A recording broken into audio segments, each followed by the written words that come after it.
સુરતમાં હત્યાની વધી રહેલી ઘટના વચ્ચે પુણા પર્વત પાટિયા ખાતે 70 વર્ષીય વૃદ્ધાની હત્યા કરાતા પોલીસ દોડતી થઈ ગઈ હતી તો દોહિત્રએ જ વૃદ્ધની હત્યા કરી હોવાની કબૂલાત પોલીસ સમક્ષ કરી હતી। પહેલા ગોળ ગોળ ફેરવ્યા બાદ પોલીસે કડકાઈથી પૂછપરછ કરતા હત્યાકાંડની કબૂલાત કરી હતી।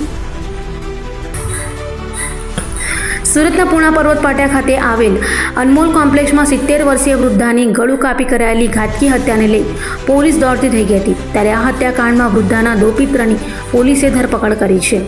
વાત એમ છે કે હત્યાકાંડ બાદ પોલીસ ઘટના સ્થળે પહોંચી ત્યારે લીલાબેનનો 25 વર્ષીય દોહિત્ર હર્ષ નિલેશભાઈ પટેલ ત્યાં જ હાજર હતો। હર્ષે પોલીસ સામે મગરમચ્છના આંસુ સાથે કહાની ઘડી કાઢી હતી।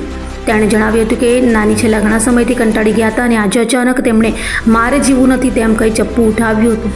મેં તેમને રોકવાનો પ્રયાસ કર્યો પણ ઝપાઝપીમાં તેમને ગળાના ભાગે વાગી ગયું। હર્ષે આ જ વાત તેના પાડોશીઓ અને અન્ય સંબંધીઓને પણ કહી હતી જેથી કોઈને પણ તેના પર શંકા ન જાય।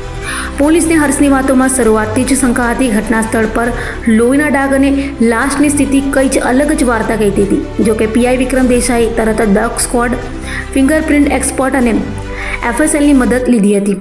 જ્યારે નિષ્ણાંતોએ તપાસ કરી ત્યારે સ્પષ્ટ થયું કે ગળા પર જે રીતે ઘા કરવામાં આવ્યો હતો તે કોઈ પણ સંજોગોમાં આત્મહત્યા કે અકસ્માત ન હોઈ શકે।